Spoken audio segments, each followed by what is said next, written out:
planilhas orçamentárias de quaisquer aditivos de obras ou serviços de engenharia deve ter ART registrada? E aqui também se refere a ART é o documento que limita a responsabilidade de cada profissional. Quando alguém recolhe a ART, ele está dizendo, eu me responsabilizo por esse preço. Então, vamos lá. Artigo 10 do Decreto 7983. Ele diz, a ART para as planilhas orçamentárias deve ser recolhida, inclusive das eventuais alterações. Respondendo a Débora, se você está fazendo preço de serviço novo, vai precisar, sim, de uma ART do responsável que está documentando ou firmando esse preço novo, que está dizendo, esse é um preço de mercado. E aí eu consigo responder tanto a da Débora quanto a do Rafael.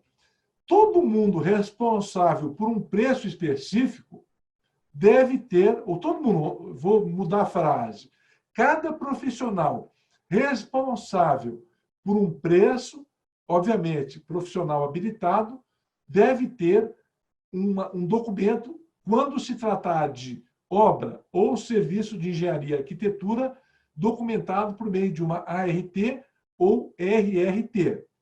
Se é um serviço não de engenharia, é importante que esteja documentado que o José da Silva foi o responsável pela inserção daquele preço naquele processo de contratação. Tá bom?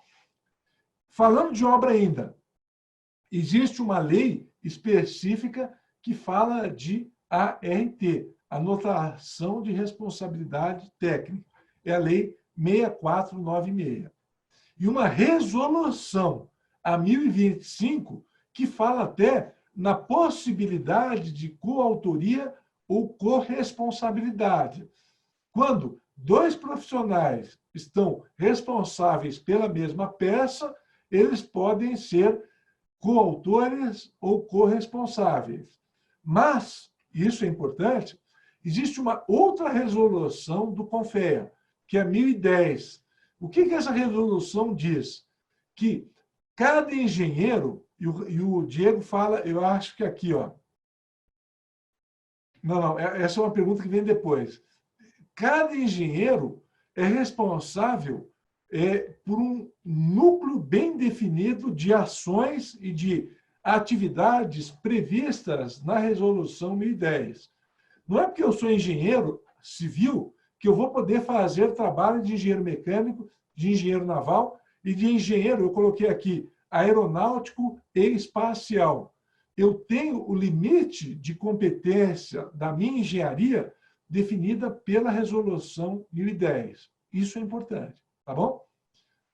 Então, eu vou precisar juntar a Resolução 1010 com a 1025, com o Decreto 7983 e também com a Lei 6496, para entender, de uma forma resumida, você já deve ter ouvido aquela música, cada um no seu quadrado. O perigo é quando você quer pisar no quadrado do outro.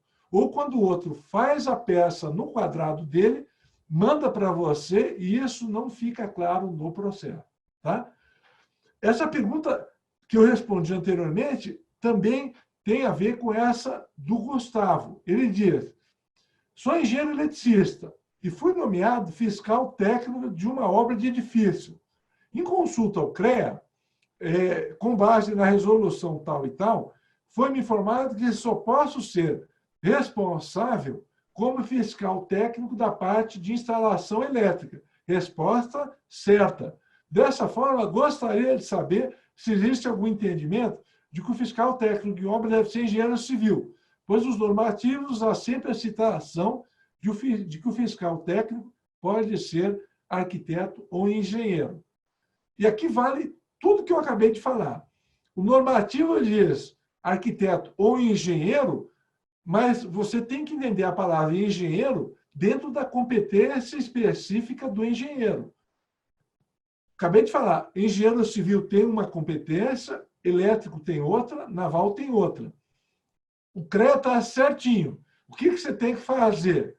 verifique se a resolução 1010 dá à sua engenharia, no caso, eletricista, competência para fiscalizar o objeto que você está fiscalizando.